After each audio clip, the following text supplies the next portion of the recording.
ভারতবর্ষ যা ধর্মনীতি ও সংস্কৃতি দ্বারা সুসজ্জিত ছিল, সেই দেশকে অফুরন্ত সম্পদের অধিকারী হিসেবে জানা যেত। এই দেশের মাটির ইতিহাস যতটা প্রাচীন, ততটাই রোমাঞ্চিত। ইতিহাসের সেই পাতা থেকে শুরু হচ্ছে আমাদের আজকের কাহিনী। মহারানা প্রতাপ। झूम झूम बादल बादल बस मुस्कुरा के सुनाता था, उस बालक के कदमों को पर्वत भी रोक न पाता था। गुजरात की धरती का हर दिल जिसे अपना नाम बुलाता था, वो महाबली, वो महावीर, वो महाराणा कहलाता था। माँ के चरण कमल में वो अपना शीश झुकाता था।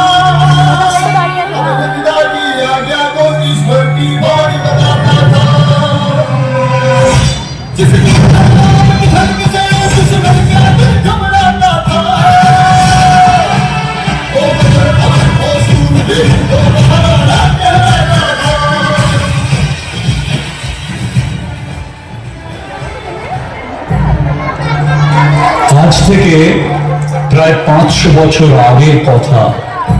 ভারতের পুণ্যভূমিতে আছড়ে পড়ছিল একের পর এক বিদেশি আক্রমণকারীদের পায়ের ছাপ।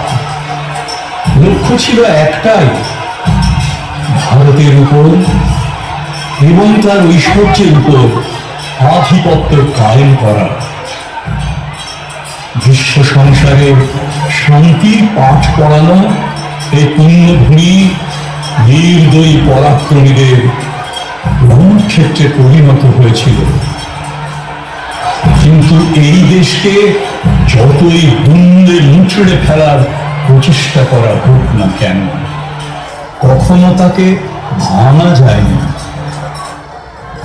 এই অকুত সময়ে দেশের এক প্রান্ত এমন ছিল যেখানে বীর যোদ্ধারা পরাধীনতার চেয়ে আত্মবলিদানকেই শ্রেয় মনে করেছিল।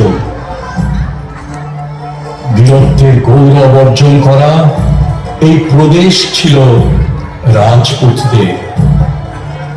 কিন্তু বিদেশি শক্তির ক্রমাগত আক্রমণে বীর রাজপুত মনে হচ্ছিল অচিরে অস্ত যাবে। তখনই কাল নিয়তির আশীর্বাদে এই ভারতের পুণ্যভূমিতে জন্ম হলো এক বীর যোদ্ধা, যিনি হলেন মহারাজ মহারানা প্রতাপ।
এবার তোমাদের পলায়নের সময় এসেছে। তোমাদের হত্যা করে আমি আমার দেশ মাতাকে মুক্ত করব। একটু ক্যামেরাটা নামান।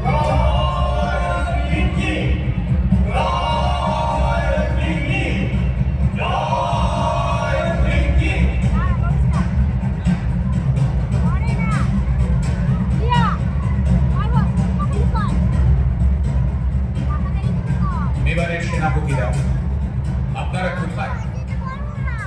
মানসিং ছালা, আচার্য রাঘবেন্দ্র, হাডা টোডা সান্ডা, ভীম সিং তোডিয়া, হাকিম খান সুরি, রামদাস রাঠোর, ভবানী সিং তোমর, রাওয়াত কৃষ্ণদাস চন্দাওয়াত।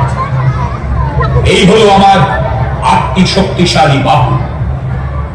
লালাজি, শেষ পর্যন্ত আপনি শালিবারের হত্যার প্রতিশোধ দিয়েই দিলেন? না না রামশাজি, শুধু তোমার নিজের পুত্রের হত্যার প্রতিশোধ নয়। যতক্ষণ না আমি যুদ্ধভূমিতে অবতীর্ণ সমস্ত শত্রুদের হত্যা করতে পারছি, ততক্ষণ শুধু শালিবান কেন, মেবারের অগণিত যোদ্ধাদের মৃত্যুর বদলা সম্পূর্ণ হবে না। তিনজির নামে শপথ নিয়ে বলছি, আমি মুঘলদের ছাড়ব না। আমার বীর যোদ্ধারা একজন মুঘলও যেন বেঁচে না ফেরে, এটা আমাদের শৌর্যের পরীক্ষার সাথে সাথে দেশপ্রেমের পরীক্ষা। আজ এই গোটা বিশ্ব সংসারকে জানিয়ে দিতে হবে, রাজপুতেরা যখন তলোয়ার উঁচিয়ে নেয়, তখন যুদ্ধের নিষ্পত্তি না হওয়া পর্যন্ত তারা কখনো পিছু পা হয় না। এটাই হলো রাজপুতদের মাতৃভূমির প্রতি ভালোবাসা।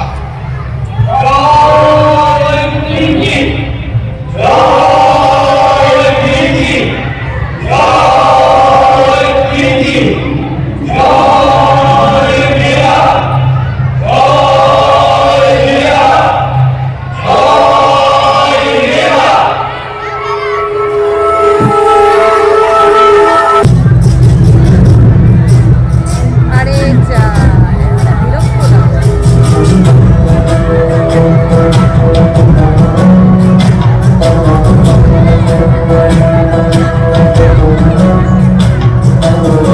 कदम वतन मेरे नाज है तेरा, हर कदम वतन मेरे नाज है तेरा।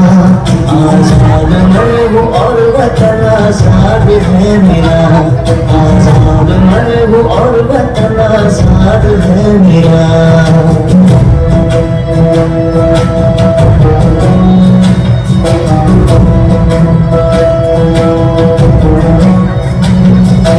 हर कदम वतन मेरे नाज है तेरा, हर कदम वतन मेरे नाज है तेरा।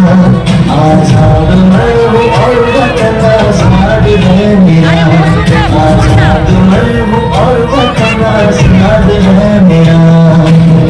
वंदे मातरम, वंदे मातरम, वंदे मातरम, वंदे मातरम।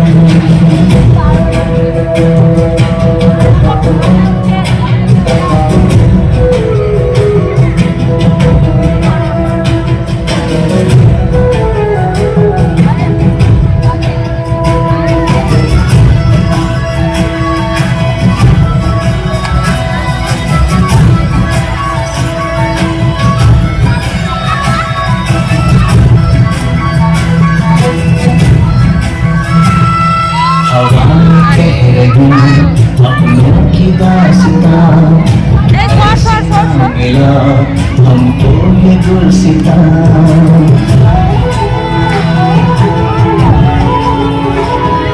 हवाएं कह रही अपनों की दास्तां, ऐसे ना मिला हमको ये गुलसितां। सरहदों पे कितने ही शहीदों के रहबर,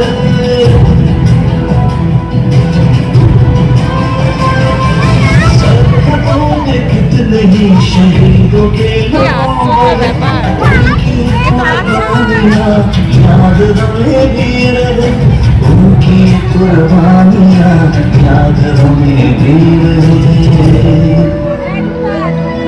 उनके जैसे उड़ने का अंदाज है जरा आजाद में हूँ और वतन आजाद है मेरा आजाद में हूँ और वतन आजाद है मेरा वंदे मातरम वंदे मातरम वंदे मातरम वंदे मातरम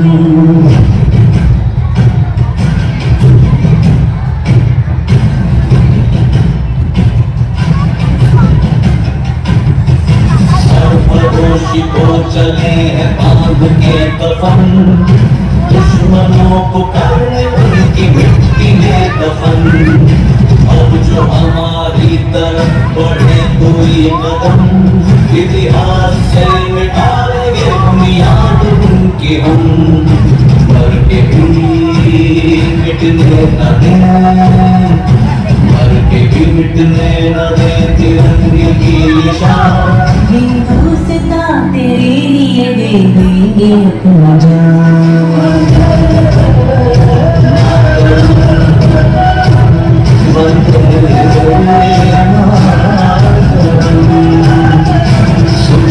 सुबह मातरम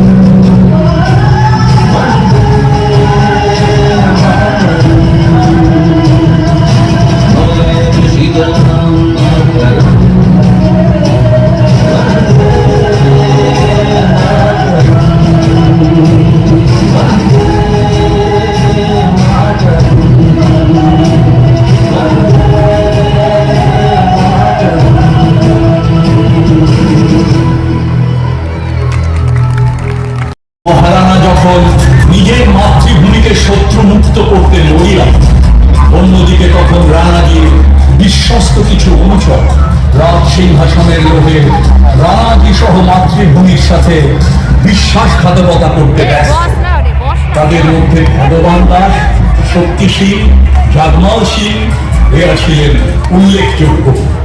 তারা মাতৃভূমির শত্রু আকবরের সাথে গোপন সন্ধি করে এবং বন্ধুত্বের মুখোশ পরে রানাজির সাথে চূড়ান্ত বিশ্বাসঘাতকতা করেন।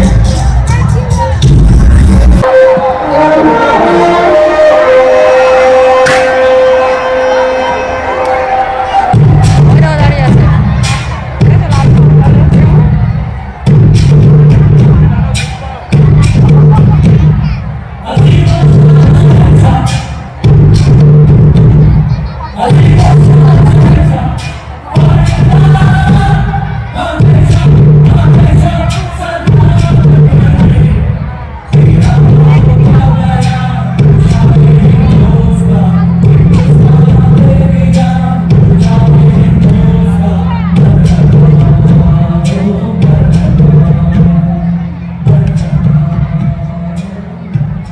উদয়পুর আক্রমণের জন্য আমাদের ফৌজ কি প্রস্তুত?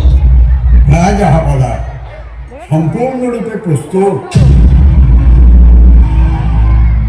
আর ভগবান দাসের সাথে আমার সৈন্যবদের প্রস্তুতি?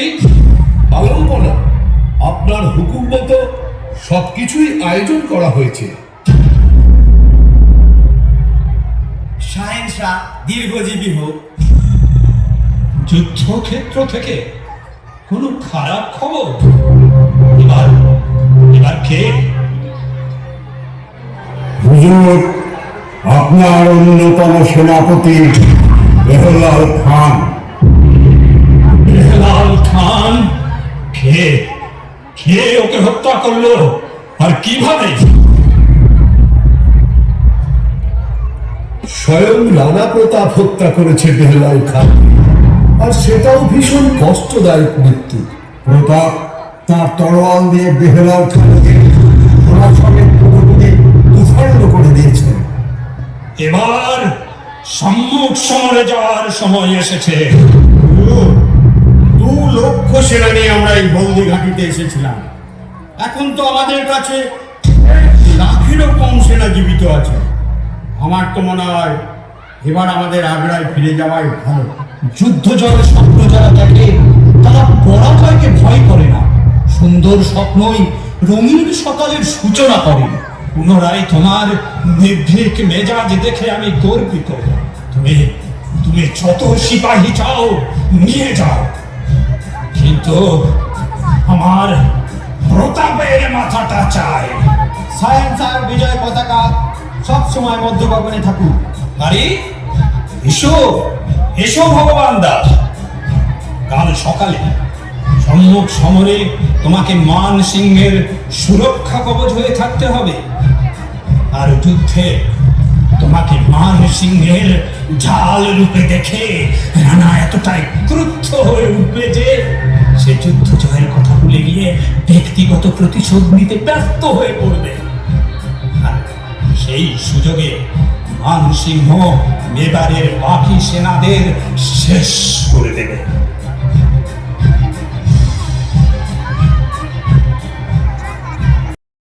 আপনি কোথায় ছিলেন সত্যি সিংজি? আমি এখানেই ছিলাম মানসিংজি, কেউ আমার মাথার পেছনে চোরে আঘাত করেছিল, তাই কিছুক্ষণের জন্য অচৈতন্য হয়ে পড়েছিলাম। এখানে আগুন লাগলো কি করে? যখন আমার চেতনা ফিরল তখন এই আগুন চলছিল, তাই এর প্রকৃত কারণ আমার অজানা।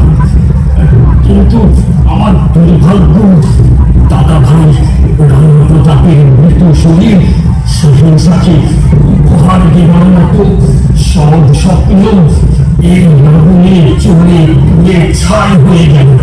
কি বলতে চাইছো?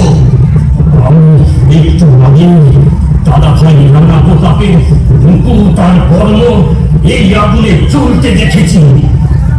উনি ঠিকই বলেছেন প্রভু, এই হলো প্রতাপের আগুনে পুড়ে যাওয়া বর্ণ। এই বর্ণ তো প্রতাপেরই। এর অর্থ প্রতাপ মারা গেছে।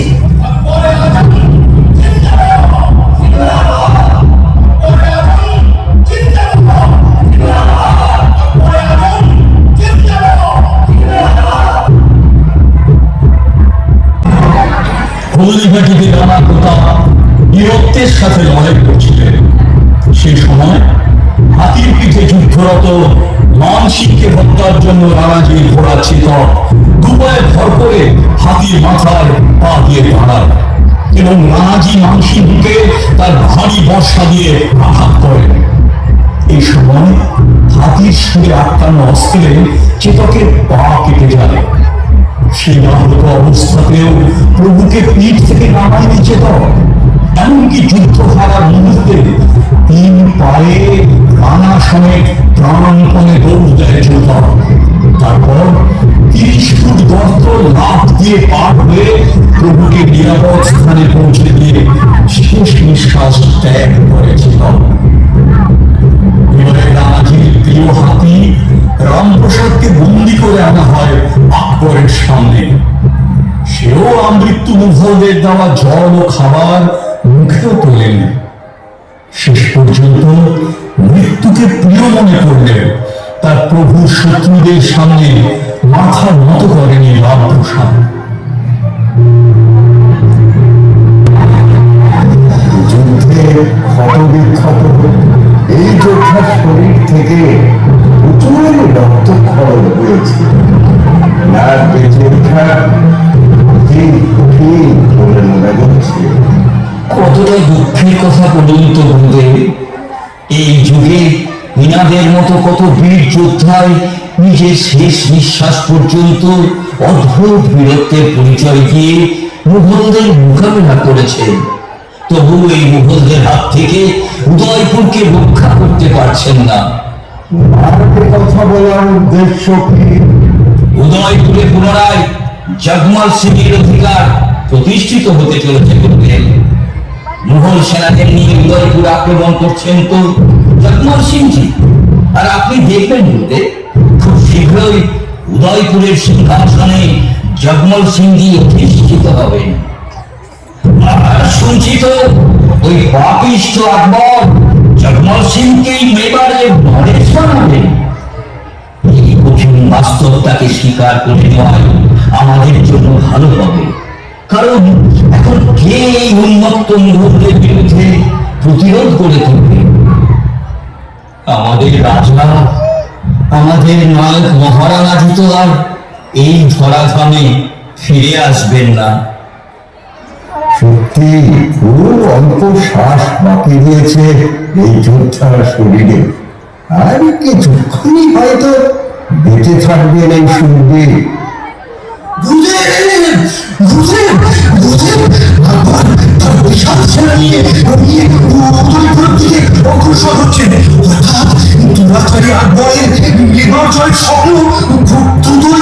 বাস্তবায়িত হয়ে যাবে।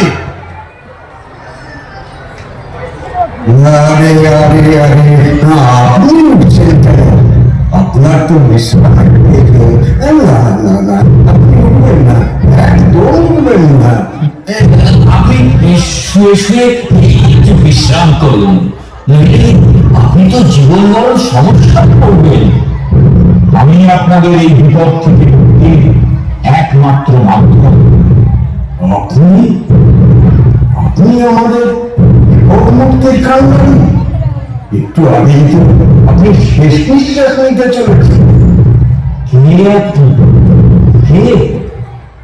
আমি মেবারের ভবিষ্যৎ পুনর্নির্মাণ করব। মেবারের গৌরবকে আমি পুনর্জীবিত করে তুলব। আমি এই ধরিত্রী মায়ের নামে শপথ করে বলছি, আমার মেবারের আগামী প্রজন্ম কখনোই মুঘলদের বশ্যতা স্বীকার করবে না, বরং তাদের স্বাধীন রাজ্যে সুখ শান্তিতে জীবন কাটাবে। আমি হলাম মেবারের সেই রানা প্রতাপ সিং।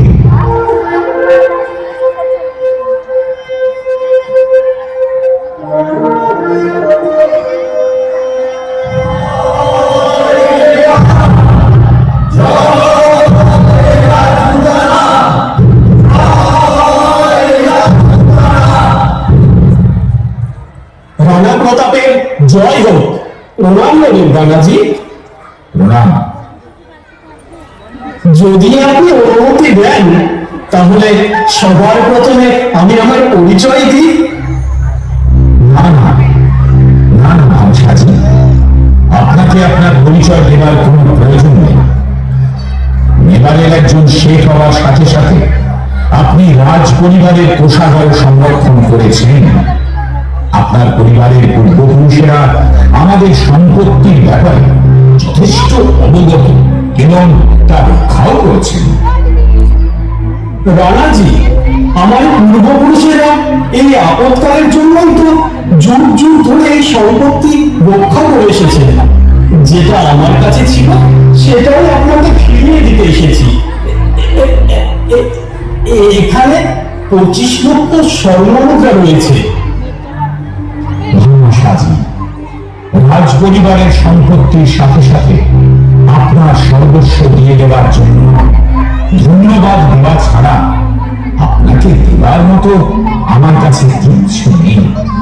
কিন্তু এই সমীচীন বিধ্বংসের পর আপনি যে একটা নতুন জীবন ফিরিয়ে দিলেন, এবার তার জন্য সর্বদা আপনার কাছে ঋণী হয়ে থাকবে। আর এই জন্য আজ থেকে গোটা বিশ্ব সংসার আপনাকে দানবীর শিরোমণি ভামা সাজু নামে চিনবে। এই অর্থ নিয়ে আমি মেবারের জন্য পুনরায় একটি সুবৃহৎ সেনাবাহিনী বানাবো এবং মেবারের হারিয়ে যাওয়া গৌরবকে মুঘলদের কাছ থেকে ছিনিয়ে আনব। যতই মেবারের যুদ্ধে মুঘলরা জিতুক না কেন, এই যুদ্ধ এখনো শেষ হয়নি।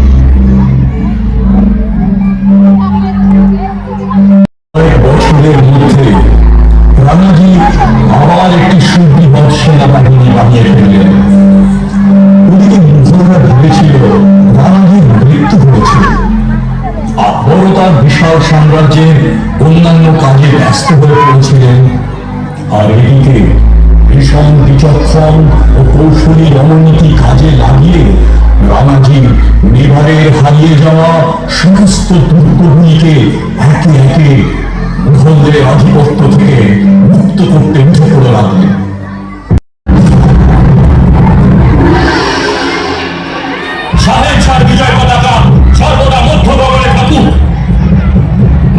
সফরযাত্রা আশা করি সুখকর ছিল। আসল কথা বলো সেনাপতি, উদয়পুরের কি খবর? বুঝতে পারছি না সাহেব। বলো এক অজানা শত্রু একে একে মোগলদের কাছ থেকে মেবারের কেল্লাগুলি ছিনিয়ে নিচ্ছে। আমি সকলকে বলেছিলাম প্রতাপ বেঁচে আছে। হ্যাঁ হ্যাঁ, প্রতাপ ছাড়া কারোর ক্ষমতা নেই এই কাজ করার।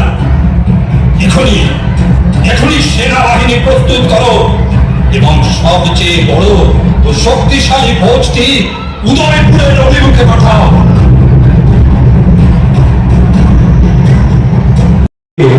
প্রয়োজনের তুলনায় বেশি সংখ্যায় মুঘল সেনা পাঠানো হয়েছিল। এত বিপুল সংখ্যক সৈন্য রণথম্বরের কেল্লার প্রতাপের আক্রমণকে প্রতিহত করতে পারছিল না। শেষ পর্যন্ত প্রতাপ রণথম্বরের কেল্লার বিবারের বিজয় পতাকা ওড়াতে সক্ষম হলেন। আমার বীর যোদ্ধা, কয়েক বছর আগে আমার চিরশত্রুরা ভেবেছিল আমি শেষ হয়ে গেছি, মাটিতে মিশে গেছি, আমার অস্তিত্বই বিলীন হয়ে গেছে। কিন্তু আজ আমি পরাক্রমের সাথে সবার সামনে বিরাজমান। মেবারের হারিয়ে যাওয়া প্রায় সব দুর্গই মুঘলদের কাছ থেকে আমরা ছিনিয়ে নিয়েছি। আমাদের এই মাতৃভূমিতে আমাদেরই অধিকার পুনরায় সুপ্রতিষ্ঠিত হয়েছে। আর এখন আমার প্রজারা মুঘলদের দেখে ভয় পায় না। তাই বীর যোদ্ধাগণ, এখন সবচেয়ে নির্ণায়ক যুদ্ধটি জয়ের সময় এসে গেছে। আমাদের সব থেকে মহত্বপূর্ণ গৌরব চিহ্ন উদয়পুরকে মুঘলদের হাত থেকে ছিনিয়ে নিতে হবে। ভিডিও করছি।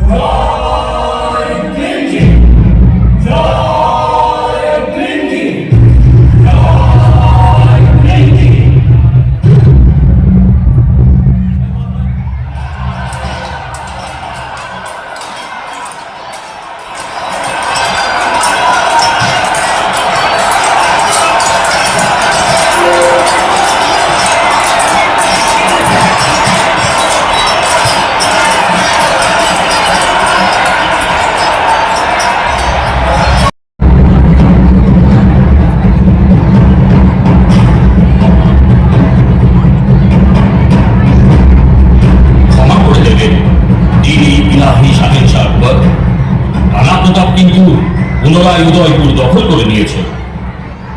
আমাদের পুনরায় একটি শক্তিশালী সৈন্যদল পাঠাতে হবে, যাতে আবার প্রতাপের কাছ থেকে উদয়পুরকে ছিনিয়ে নিতে পারি। না আমের, এখন এর কোনো আর প্রয়োজন নেই। প্রতাপের কাছ থেকে উদয়পুর ছিনিয়ে নেওয়া সম্ভব হবে না। আমি খুব ভালোভাবে তা জেনে গেছি। এখন মুঘল সাম্রাজ্যের মূল্যবান ধন সম্পদ এই লড়াই নষ্ট করার আর কোনো প্রয়োজন নেই। যা হবার তা হয়ে গেছে। উদয়পুর আমি আর পাব না। হলদি ঘাটি আমার শেষ চেষ্টা ছিল।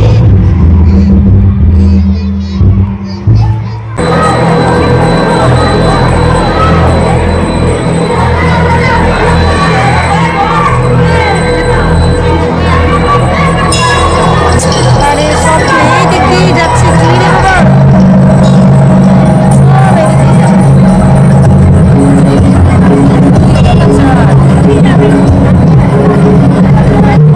ওই ওই ওই আগে ওই দিকে যাও না, এইটা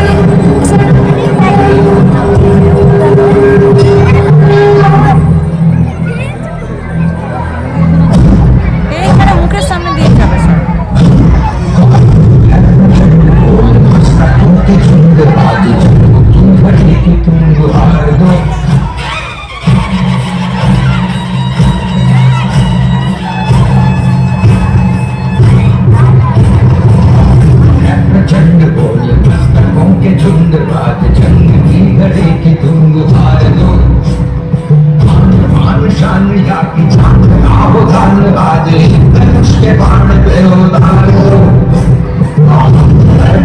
के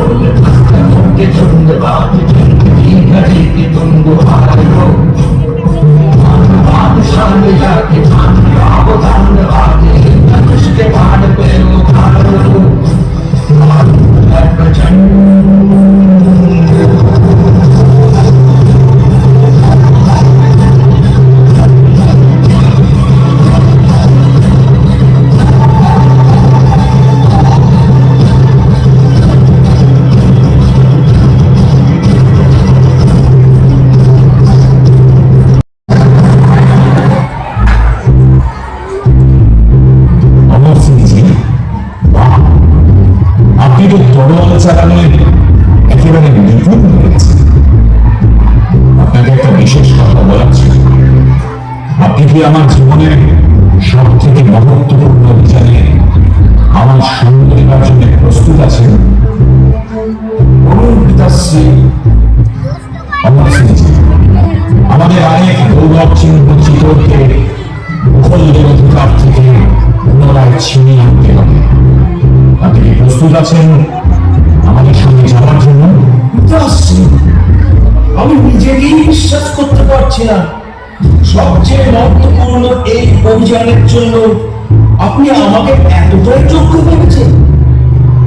অমর সিংজি, আমাদেরকে যুদ্ধ জয় কৌশল এখনই বানিয়ে ফেলতে হবে, এই মুহূর্তেই বানাতে হবে।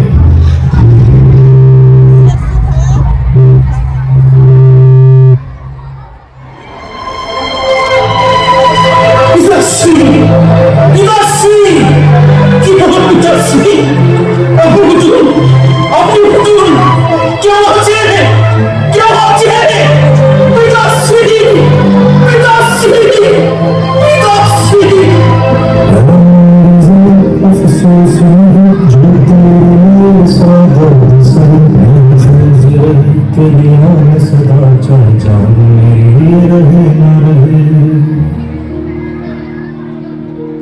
मेरी ज़मीं महबूब मेरी मेरी बस बस में तेरा इश्क बहे फीका न पड़े कभी रंग तेरा जिस्मों से निकल के खून कहे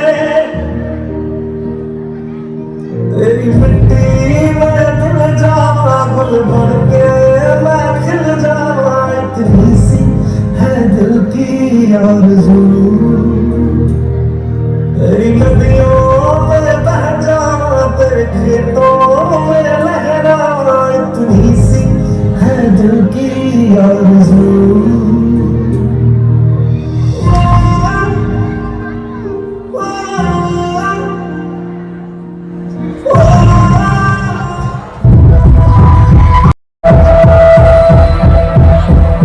सौगंध मुझे सुनते मैं देश नहीं तुम्हें दूंगा ये देश नहीं मिटने दूंगा ये देश नहीं झुकने दूंगा सौगंध मुझे इस मिट्टी की मैं देश नहीं मिटने दूंगा मैं देश नहीं मिटने दूंगा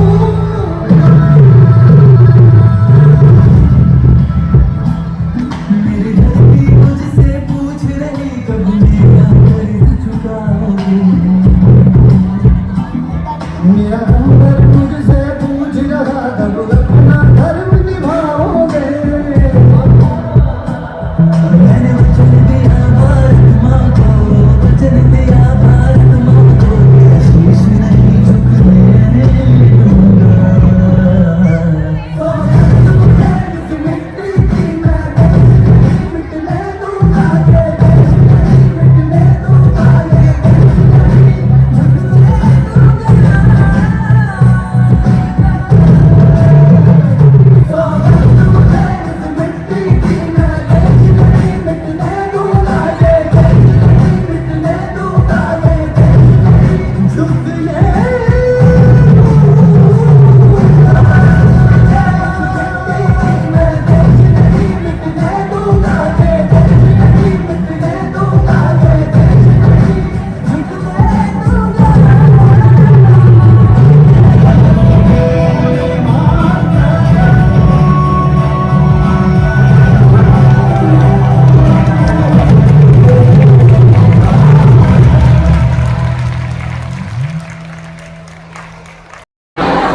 আমি প্রথমে বলবো।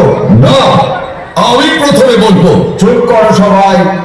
মুঘলদের বিজয় পতাকা সর্বদা মধ্য গগনে থাকুক। হুজুর, মেবারের মহারানা প্রতাপের মৃত্যু হয়েছে।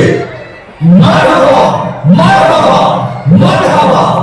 डूब गया सूरज धरती का स्वाभिमान की साँझ ढली तक जिया लड़ा रुका नहीं तो रुका नहीं तो चला गया प्रताप से धरती पर सबकी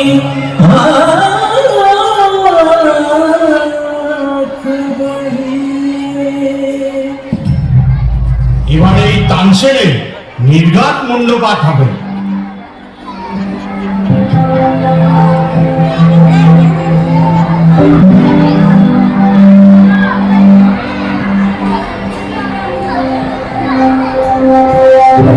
মহারানা প্রতাপের মৃত্যুর খবর শুনে এই দরবারে উপস্থিত আমার সমস্ত দরবারের সামনে আমি গর্বের সাথে বলছি, আপনি, একমাত্র আপনি তানসেন যিনি আমার বোনের অবস্থা বুঝতে পারলেন।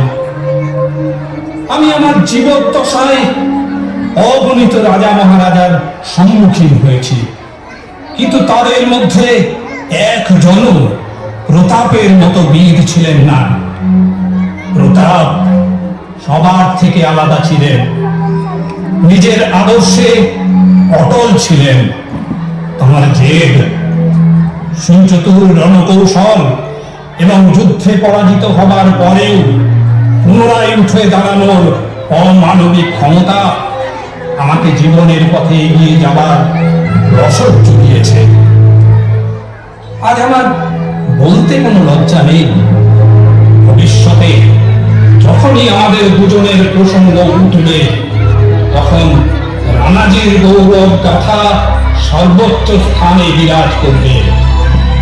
কারণ কে কত বেশি কাল যাবৎ রাজত্ব করলেন সেটা বড় কথা নয়, সবচেয়ে বড় কথা হলো কে কত বেশি কাল যাবৎ মানুষের হৃদয়ে রাজত্ব করলেন। আর এই ব্যাপারে প্রতাপ